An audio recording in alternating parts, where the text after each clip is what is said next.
नमस्कार, आप देख रहे हैं स्पेशल रिपोर्ट और आपके साथ में विजेंद्र सोलंकी। मोदी कन्याकुमारी पहुंच चुके। साधना या कहें कि ध्यान की मुद्रा में आने से पहले ही सियासी तूफान शुरू हो चुका है और विपक्षी उनकी साधना में भी खलल डालने की तैयारी कर रहे हैं, क्योंकि ध्यान से उनको चुनाव के अंतिम चरण में व्यवधान डलता नजर आ रहा है। लेकिन मोदी हर बार की भांति बिना किसी के बयानों की परवाह किए अपनी धुन में मग्न ध्यान की मुद्रा में जाने वाले। विपक्षी कह रहे हैं कि मोदी ध्यान इस बात पर लगाएंगे कि कौन सा कैमरा किधर लगा है और कोई कैमरा एंगल उनके ध्यान की मुद्रा को भंग तो नहीं कर रहा। लेकिन हम कहते हैं कि मोदी का ध्यान कैमरों के जरिए ही देश का ध्यान अपनी तरफ खींचते हैं और जनता को ध्यान के महत्व को समझाते हुए ध्यान केंद्रित करने के लिए उत्साहित करते हैं। आज हम आपको बताएंगे ध्यान पथ पर प्रधान के जाने के मायने क्या है, इसके पीछे की सियासत क्या है और विवेकानंद शिला कैसे कभी सेंट जेवियर की चट्टान बताई जाती थी और फिर जब इस शिला के निर्माण का काम शुरू हुआ तो कैसे कांग्रेस के मुख्यमंत्री ने चंदा तक देने से इनकार कर दिया था। आज हम आपको वो इतिहास दिखाएंगे जो आंखें खोल देगा और वो भविष्य बताएंगे जो हकीकत से पर्दा उठाएगा, क्योंकि चल पड़े ध्यान पथ पर प्रधान।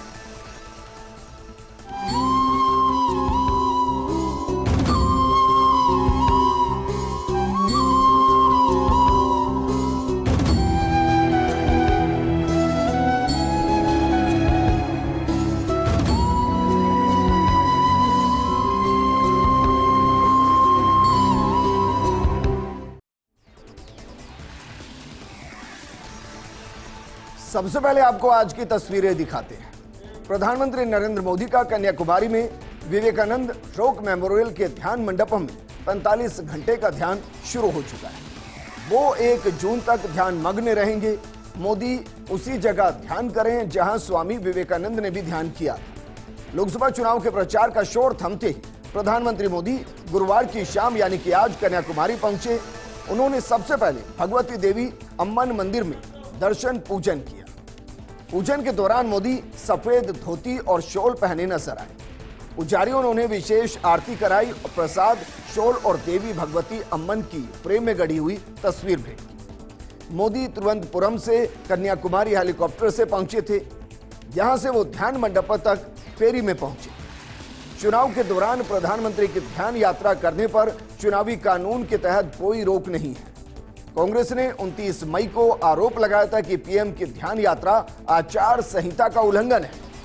कांग्रेस ने चुनाव आयोग से यह सुनिश्चित करने का आग्रह किया कि मोदी के ध्यान को मीडिया में प्रसारित नहीं होने दिया जाए, जबकि जानकार सूत्रों ने जो जानकारी दी उसमें लोक प्रतिनिधित्व अधिनियम 1951 की धारा 126 का हवाला दिया था।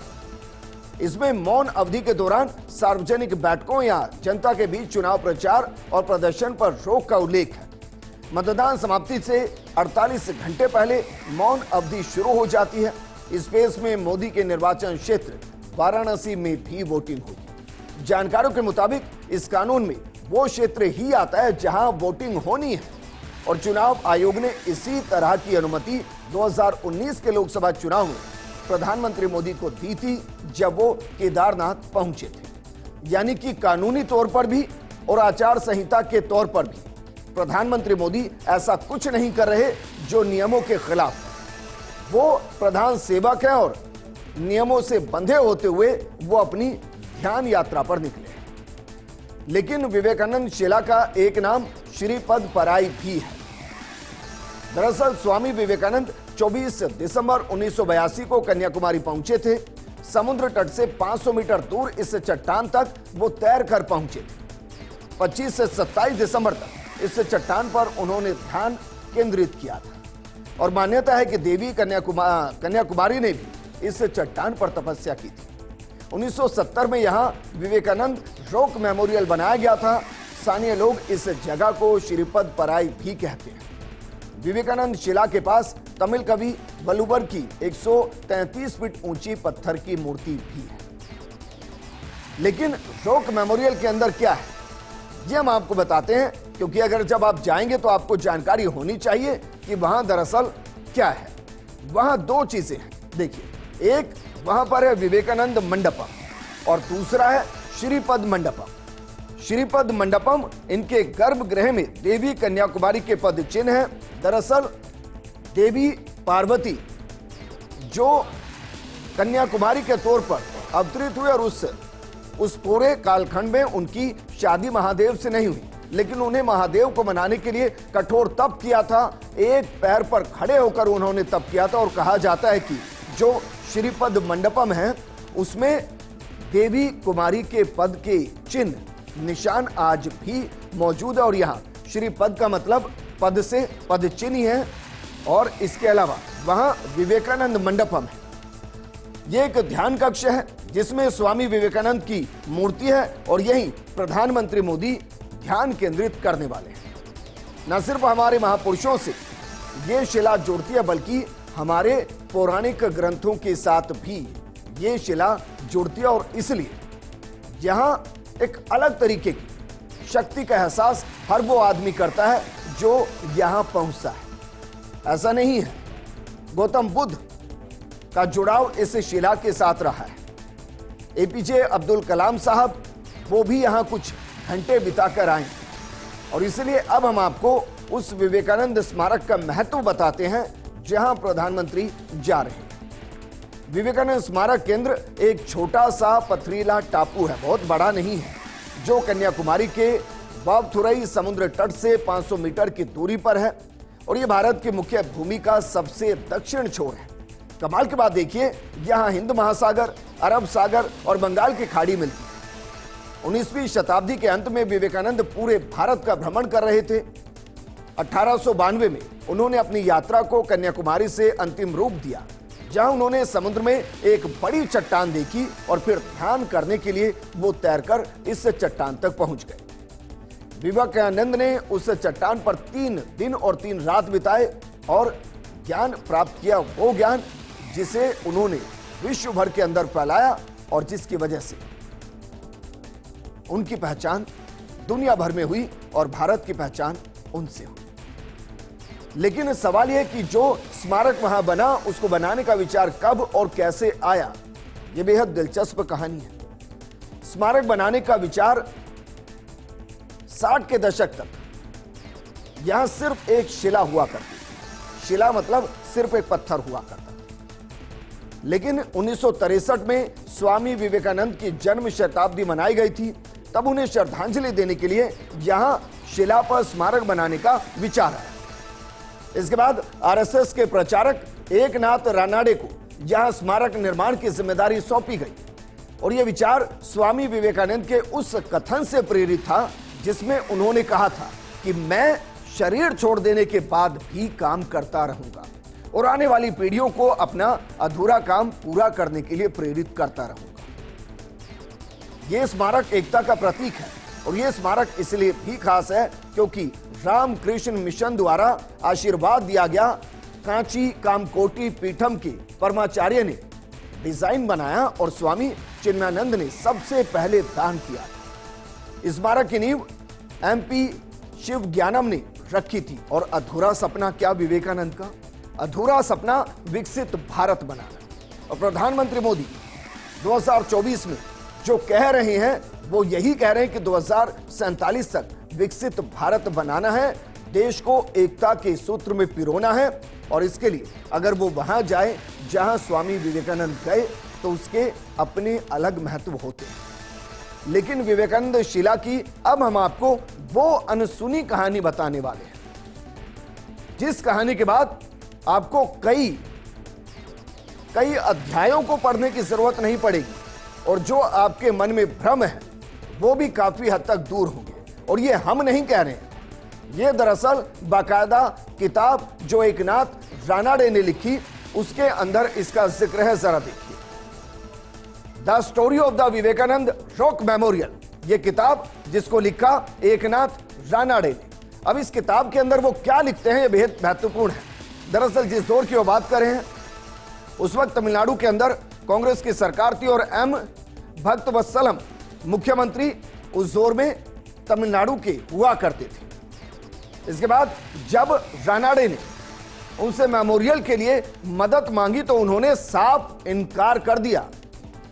और यही रुख सिर्फ उनका नहीं, केंद्रीय सांस्कृतिक मंत्री हुमायूं कबीर का भी था, उन्होंने भी पैसे नहीं दिए। रानाडे ने इसके बाद भी हार नहीं मानी और वो आगे बढ़े। वो दिल्ली पहुंच गए और लाल बहादुर शास्त्री से मिले। लाल बहादुर शास्त्री ने उनको एक रास्ता दिखाया और उन्होंने रानाडे से कहा कि दरअसल मैं बहुत धीरे चलने वाला व्यक्ति हूं, पर आपको रास्ता सुझा सकता हूं, आपको रास्ता बता सकता हूं। अगर विवेकानंद शिला स्मारक के लिए जनमत तैयार कर लें तो इससे सरकार पर दबाव पड़ेगा। ये कौन कह रहे हैं? लाल बहादुर शास्त्री जी। आगे क्या कह रहे हैं वो? आगे वो कह रहे हैं कि इसकी शुरुआत सांसदों से आप कर सकते हैं। और क्यों कहा गया? क्योंकि उस वक्त संसद का सत्र चल रहा था और सांसदों से मिलना आसान था। दिल्ली में ही तमाम सांसद मौजूद थे। एकनाथ रानेडा फौरन अपने काम में जुट गए और उन्होंने सांसदों से मिलना शुरू किया। और कमाल की बात देखिए, महज 3 दिन में 323 सांसदों से मिलकर उनके सिग्नेचर उन्होंने हासिल कर लिए, जिसमें कांग्रेस से लेकर लेफ्ट जैसी पार्टियों के सांसद भी शामिल थे। इसके बाद रानाडे वापस शास्त्री के पास पहुंचे और उन्होंने हामी भर दी कि ठीक है, अब आप स्मारक बनाइए। रानाडे अपनी किताब में लिखते हैं कि स्मारक के लिए मंजूरी तो मिल गई, लेकिन जो सबसे बड़ी समस्या थी वो पैसों की थी। पैसा कहां से आएगा? तो उन्होंने रास्ता निकाला कि चलिए चंदा जुटाते हैं और चंदा जुटाना उन्होंने शुरू किया। शुरुआत देश के मुख्यमंत्रियों से की गई, लेकिन मायूसी उनके हाथ लगी। जम्मू कश्मीर के मुख्यमंत्री शेख अब्दुल्ला से लेकर नागालैंड के सीएम कोशियाई सेमा ने मदद की, लेकिन बहुत से ऐसे मुख्यमंत्री थे जिन्होंने मदद नहीं की। पश्चिम बंगाल में लेफ्ट की सरकार थी और ज्योति बसु मुख्यमंत्री हुआ करते थे। रानाडे खुद पश्चिम बंगाल से हैं। ज्योति बसु ने साफ कहा कि मेरा विवेकानंद जी से कोई संबंध नहीं है, और ऐसा कहते हुए लेफ्ट पार्टी का सदस्य होने की बात कहकर उन्होंने मदद करने से इनकार कर दिया। आप जरा सोचिए, विवेकानंद क्या लेफ्ट राइट? वो देश के थे। इसके बाद रानाडे ज्योति बसु की पत्नी कमला बसु से मिले। कमाल की बात यह है कि कमला बसु ने उनकी हेल्प की और 1100 रुपए जुटाकर रानाडे को दिए गए। यहां से शुरुआत होती है और विवेकानंद केंद्र के मुताबिक शिला के लिए करीब सभी राज्य सरकारों ने लगभग 1-1 लाख रुपए दिया, लेकिन यह भी नाकाफी था। तो बाकी पैसा कहां से आया? बाकी पैसा आम लोगों से आया। और आम लोगों से कितना पैसा इकट्ठा किया गया? महज 1 रुपए से 5 रुपए तक गांव-गांव जाकर रानाडे ने इकट्ठे किए। और कितना पैसा इकट्ठा हो गया? पैसा इकट्ठा हो गया 30 लाख रुपए। और इसी राशि से विवेकानंद स्मारक का भव्य निर्माण का कार्य शुरू हुआ। अब जरा सोचिए, जिस स्मारक की हम बात कर रहे हैं वो 2 सितंबर 1970 को तत्कालीन राष्ट्रपति वीवी गिरी ने इसका उद्घाटन किया और इंदिरा गांधी भी पहुंची थी। दरअसल 2 महीने के आसपास वहां कार्यक्रम चले थे और 2 महीने चले कार्यक्रम में प्रधानमंत्री इंदिरा गांधी भी शामिल होने पहुंची थी। लेकिन यह कहानी है the story of the Vivekananda rock memorial के किस तरीके से वो भी थे जिन्होंने विवेकानंद को सिरे से नकार दिया और कहा कि हम लेफ्ट सोच वाले हैं, हम विवेकानंद को नहीं मानते। वो विवेकानंद जिनको पूरी दुनिया ने माना। आज भी कुछ ऐसा ही हो रहा है। प्रधानमंत्री मोदी को पूरी दुनिया मान रही है, लेकिन बहुत से ऐसे पार्टी के नेता हैं जो उनके ध्यान को भी नौटंकी बता रहे हैं और कह रहे हैं कि ध्यान इस बात पर होगा कि कैमरे की पोजीशन क्या होगी। ध्यान इस बात पर होगा कि कोई कैमरा उनके ध्यान की मुद्रा में खलल तो नहीं डाल देगा। लेकिन देश का ध्यान इस बात पर है कि प्रधानमंत्री मोदी के ध्यान की जो तस्वीरें आएंगी वो किस तरीके से ऊर्जा भर जाएंगी। बहरहाल विवेकानंद केंद्र इंटरनेशनल की कब शुरुआत हुई ये भी हम आपको बताते हैं। दरअसल विवेकानंद केंद्र इंटरनेशनल विस्तार के 3 चरणों में यह तीसरा चरण है। पहला चरण रॉक मेमोरियल का था, दूसरा विवेकानंद केंद्र का और तीसरा विवेकानंद केंद्र इंटरनेशनल का। इस अंतर्राष्ट्रीय केंद्र का उद्घाटन 2003 में हुआ था और इसकी शुरुआत 1982 में हुई थी। विवेकानंद केंद्र इंटरनेशनल को बनाने के पीछे एक बड़ी सोच है। जैसा कि एक महान इतिहासकार ने कहा है, पश्चिम की शुरुआत का अंत भारतीय होना चाहिए। अब इस शब्दों के मायनों को समझिए। वो कह रहे हैं कि पश्चिम की शुरुआत का अंत भारतीय होना चाहिए। पश्चिम की शुरुआत ने सदियों से झगड़े और संघर्षों को जन्म दिया है। ऐसे में वैश्विक स्तर पर भारतीय मिशन ही एकमात्र विकल्प है और इसलिए भारत कहता है वसुदेव कुटुंबकम। इसका मकसद है कि भारत अपनी संस्कृति और ज्ञान की महानता को दुनिया के सामने लाए, साथ ही वैश्विक स्तर पर आने वाली चुनौतियों का सामना करने में सक्षम हो। और जब भारत को समझना है तो फिर स्वामी विवेकानंद को समझे बिना वो पूर्ण नहीं हो सकता। और स्वामी विवेकानंद को समझने के लिए रोकशिला पर, मेमोरियल पर जाना जरूरी है। और वहां कब जाएंगे आप? जब आपको पता चलेगा कि देश के प्रधान वहां रहकर आए हैं, वो ध्यान लगा कर आए हैं, तो फिर वहां देश की एक बड़ी आबादी चलेगी जो देखने जाएगी और वहां से उस चिंतन की शुरुआत होगी, उस रोशनी की शुरुआत होगी जो विवेकानंद को घर घर तक पहुंचाएगी, युवाओं तक पहुंचाएगी। तो क्या वाकई में ध्यान लगाने की मुद्रा के बीच में अगर कैमरे उस ध्यान की मुद्रा को कैद कर देश के सामने लेकर आए तो क्या वाकई में इसमें कुछ गलत है?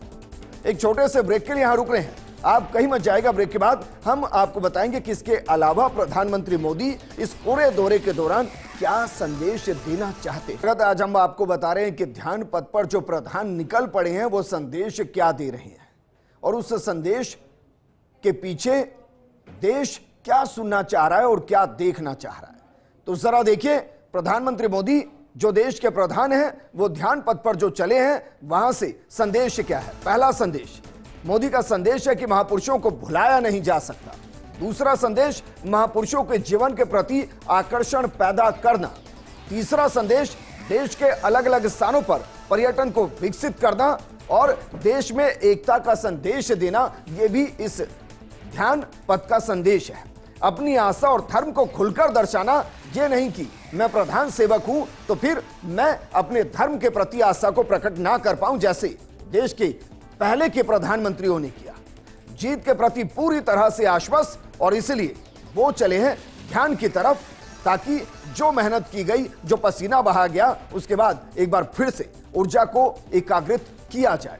विरोधियों पर नैतिक जीत हासिल करना, यह भी इस ध्यान पथ का एक मकसद हो सकता है कि जरा देखिए, प्रधानमंत्री मोदी आश्वस्त होकर ध्यान पथ पर चले तो पूरे विरोधी इस बात पर आकर अटक गए कि प्रधानमंत्री दरअसल ध्यान लगाने नहीं गए, ध्यान खींचने गए हैं कैमरों के माध्यम से। और कईयों ने तो ऐसा तक कहा कि प्रधानमंत्री मोदी नौटंकी कर रहे हैं।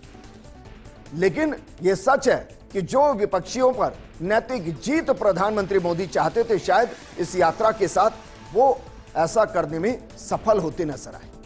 लेकिन विवेकानंद शिला को सेंट जेवियर की चट्टान बताकर एक दौर ऐसा भी था जब यहां क्रॉस खड़ा किया गया। एक दौर देश ने वो भी देखा है। दरअसल जनवरी 1962 में स्वामी विवेकानंद की जन्म शताब्दी पर कन्याकुमारी समिति का गठन किया गया था और इसका उद्देश्य विवेकानंद शिला पर स्मारक और वहां तक जाने वाला एक पैदल पुल बनाना था। स्थानीय कैथोलिक लोगों ने इसे सेंट जेवियर की चट्टान बताकर यहां एक बड़ा क्रॉस खड़ा कर दिया था और इसके विरोध में हिंदू आबादी ने जमकर प्रदर्शन किया था। उन्होंने कहा कि यह हिंदुओं के लिए पूजा का स्थल है। विरोध के बाद सरकार ने क्रॉस तो हटवा दिया और वहां लोगों के आने जाने पर भी रोक लगा दी। तमिलनाडु के तत्कालीन मुख्यमंत्री के हस्तक्षेप के बाद यहां विवेकानंद से जुड़ी पट्टिका लगाई गई। सरकार की अनुमति से 17 जनवरी 1963 को चट्टान पर पट्टिका स्थापित की गई। एकनाथ रानाडे को विवेकानंद रॉक मेमोरियल समिति का सचिव बनाया गया और मेमोरियल बनाने का काम तेज कर दिया गया। केंद्रीय श्री हुमायूं कबीर ने इसका विरोध किया। उन्होंने कहा कि इसमें चंदान की प्राकृतिक सुंदरता खराब हो जाएगी। रानाडे ने 323 सांसदों के हस्ताक्षर कराकर तब के प्रधानमंत्री जवाहरलाल नेहरू से ज्ञापन देकर निर्माण की अनुमति मांगी। यहां 15-15 फीट के छोटे मंदिर की अनुमति दी गई, महज 15-15 फीट के। काची कामकोटी पीठम के शंकराचार्य के हस्तक्षेप के बाद यहां 130 बाय 56 फीट का मेमोरियल बना और विवेकानंद रॉक मेमोरियल का उद्घाटन 1970 में किया गया। लेकिन प्रधानमंत्री मोदी पहुंच गए हैं वहां, वो ध्यान भी लगाएंगे। उसके बाद देश में उनको चाहने वाले और विवेकानंद को अपना आदर्श मानने वाले जो वहां नहीं गए वो चाहेंगे कि वहां जाएं। तो चलिए प्रोग्राम के अंत में हम आपको बताते हैं कि विवेकानंद शिला पर अगर आपको जाना है तो भाई फिर जाएंगे कैसे? बहुत आसान है। आप तीनों माध्यम से जा सकते हैं। आप ट्रेन से भी जा सकते हैं, आप फ्लाइट से भी जा सकते हैं, आप चाहें तो सड़क मार्ग से भी जा सकते हैं। ट्रेन से कन्याकुमारी में रेलवे स्टेशन है बाकायदा, और देश के सभी बड़े शहरों से ट्रेन मिलती है। आप सीधा ट्रेन का टिकट लीजिए, कन्याकुमारी पहुंच जाइए, वहां से 30 से 35 रुपए में नाव आपको विवेकानंद चौक तक लेकर जाएगी और आप वहां होकर आएंगे। तिरुवनंतपुरम यहां सबसे नजदीकी एयरपोर्ट है। इसके अलावा मदुरई और चेन्नई एयरपोर्ट से भी कन्याकुमारी जाने के लिए साधन मिलते हैं, और कन्याकुमारी पहुंचने के बाद जब आप पहुंचेंगे तो फिर वही 30 से 35 रुपए में नाव आपको रोक तक छोड़ देगी। नेशनल हाईवे 44 कन्याकुमारी जाता है, सीधा जाता है, जहां जाने के लिए दक्षिण भारत के सभी शहरों से बसें उपलब्ध हैं, और उत्तर भारत से दक्षिण जाइए, दक्षिण से ट्रेन, फ्लाइट, या फिर आप सड़क मार्ग से जाइए, कन्याकुमारी बस पहुंच जाइए और वहां से नाव के जरिए आप आसानी से स्वामी विवेकानंद मेमोरियल रोक तक पहुंच सकते हैं। एक बार जाइएगा जरूर, क्योंकि ये सिर्फ महापुरुषों से जुड़ी जगह नहीं है, ये पौराणिक कथाओं से जुड़ी जगह है। ये महादेव को प्रसन्न करने के लिए मां पार्वती की तपस्या से जुड़ी रोक है। इस प्रोग्राम में फिलहाल इतना ही, लेकिन आप बने रहिए फर्स्ट इंडिया न्यूज के साथ, क्योंकि खबरों का सिलसिला लगातार जारी है। नमस्कार।